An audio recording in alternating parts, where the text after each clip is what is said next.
Greetings, null entities. Remember when I said this? This guy I can't imagine is going to have a job much longer.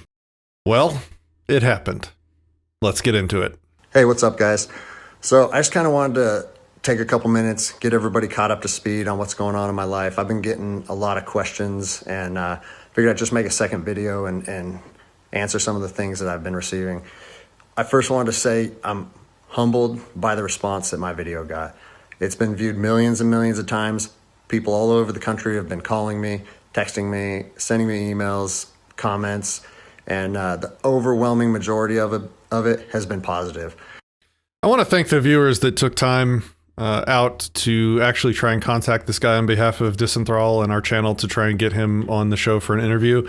You're welcome to continue trying, especially now that he probably has, he's probably being inundated with attention right now, but there's nothing wrong with continuing to try to get him on the show to talk through this stuff because I think, well, you'll see.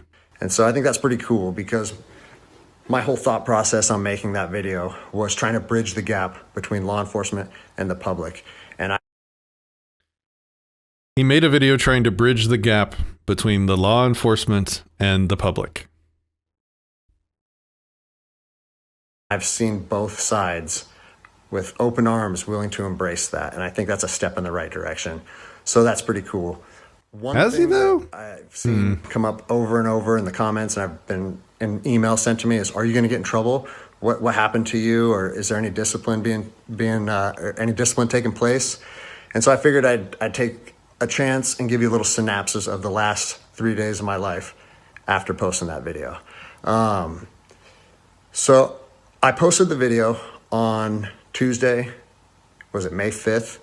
And it took it took a day or two before it really started getting a lot of traction. But the next morning when I woke up on the 6th, I think it was only at a few thousand views. And I had received a message from my command saying, wow, Greg, what a powerful message. We agree with that 100%. Well done.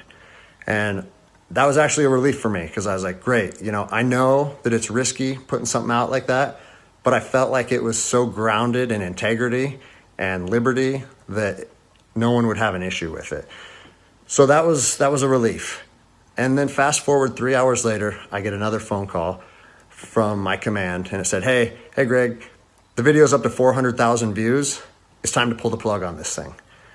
And I immediately, it kind of caught me off guard because I said, why would we want to pull the plug on something that was already acknowledged as a good and powerful message from one law enforcement officer to others?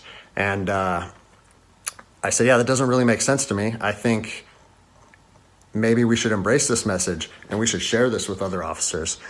And he said, listen, it's not up to me. I have been directed to tell you to take the video down, and I need to know if you're going to take the video down. And I said, no, I can't take the video down. Because if you listen to my first video, the whole message that I was trying to share with people and impart on them is if you believe in something in your heart, you have to stand by that conviction, even if it costs you everything. And like I said last time, I have 3 little kids. I have this house. I have another house. I cannot afford to lose my job.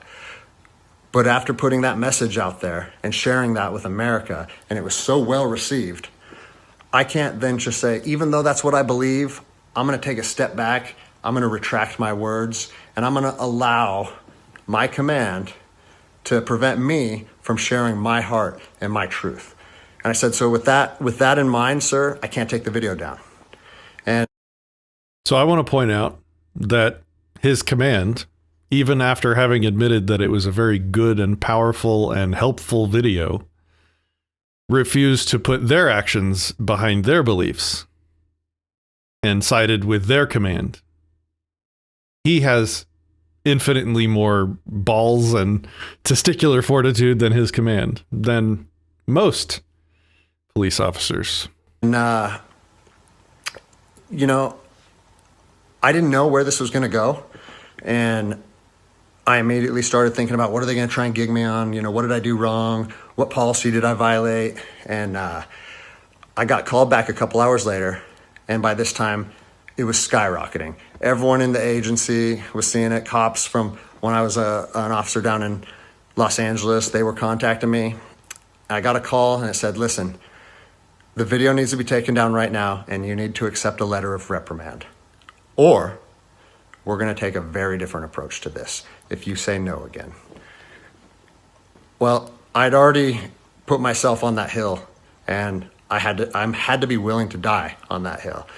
They said they determined the video was a violation of policy and that if I wouldn't take it down, that allegations would be made against me and so on and so on. And so I told them, no, I'm not going to take it down. You do what you need to do.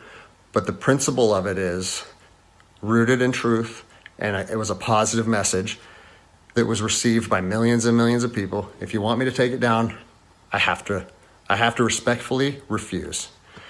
And it was interesting because they kept citing different policies, like, oh, it was the social media policy or some of your equipment may have been identifiable. And that kind of seemed like a moot point to me. And it was strange because why was the message okay at 5 a.m. and then 3 hours later, there was a problem with it? They were giving him excuses that he could have used and that most of the people that were following would have understood. They were giving him excuses. Oh, your equipment was identifiable. It has nothing to do with the content of the video. Just tell people it was that. Good on him. And so I was later contacted by the chief of police. He's someone that I have great respect for. He's a good man to work for. And he's the one that shot me straight. And he said, Greg, if you openly defy your governor, you can't be a police officer in the state of Washington. And I told him, I said, you know what? I can respect that. And if I were in your office, I would shake your hand, respectfully disagree, and say, maybe I'm not meant to be a police officer in the state of Washington then. And here's my thoughts on that, okay?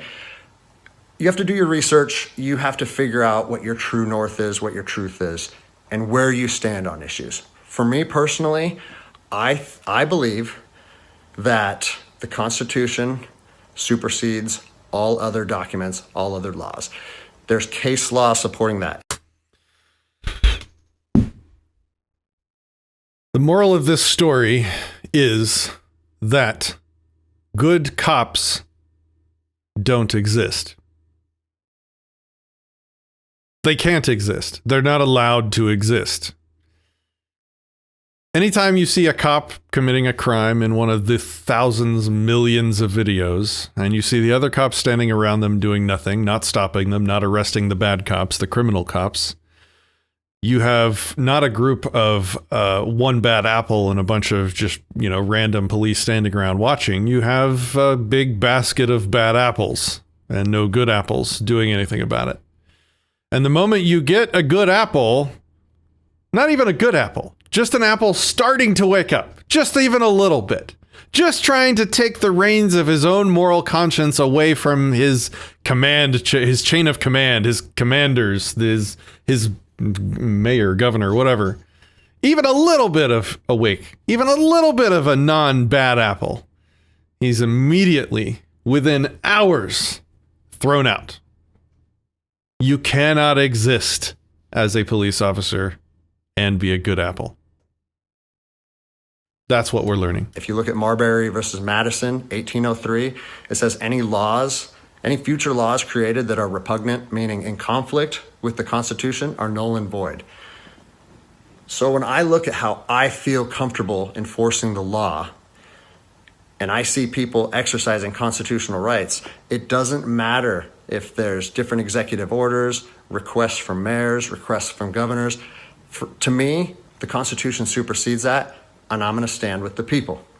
Well, so it's important to give people that are in the process of waking up a little bit of space because they're rare. And so this is why I'm not tearing into this guy like I would almost any other cop for the undoubted litany of evil and immoral things that he enforced on people, all the victimless crime laws. And I'm sure he's had a career of doing terrible things because the law says to, and that he thinks are justified or that are constitutional. Yeah, we got that. Now's not the time. We've got a guy trying to wake up. He's waking up. Let's give him some space. Let's appreciate the good that he's starting to see here. And let's appreciate that he is one of the rare humans that is standing up for himself and for what he thinks is right against the chain of command and against society and against, the head of his entire state. Fortunately, higher up in all agencies, there's a political game being played. And now I am on a administrative leave status pending termination. I was told by both the agency and the union that I was asked to take it down, and I refused. So that's refusing a direct order. It's an insubordination charge, and it will result in me ultimately being let go from the agency. And I said, you know what? If that's what you guys have to do, if that video is so bad that you want to take my career from me and you want to leave my, potentially take my ability away to provide for my family because of that video, do it. Because I'm going to stand by my convictions, just like I said in my last video. So yeah, it's weird, how fast your life can change in a week. It's something that I never thought would happen. I never thought that I would make a video that would resonate with millions of people.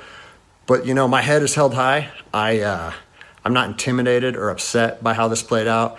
Like I said in my last video, man, I fought in the streets of Ramadi during 04 and 05. I came to terms long ago that my convictions and my beliefs may cost me everything up into my life. And even though it's 15 years later and I'm a police officer in Seattle, Washington, that truth still remains for me. So I don't have an option to back down or feel sorry for myself or give in and say, you know what, I got kids and I think I'm just going to take the letter. No, if they want to do me like this for standing up for liberty, they can do that. I'll leave you guys with this. It's on to the new adventure for me. Okay, so he just talks about what his next plans are. But the lesson that resonates here is it's good to see that some people can wake up. And it's also important to know that good cops don't exist. They're not allowed to. They are made no longer cops when they even begin trying to stand for liberty or for what's right. Even based on faulty conceptions like, my constitution. They're not allowed to exist.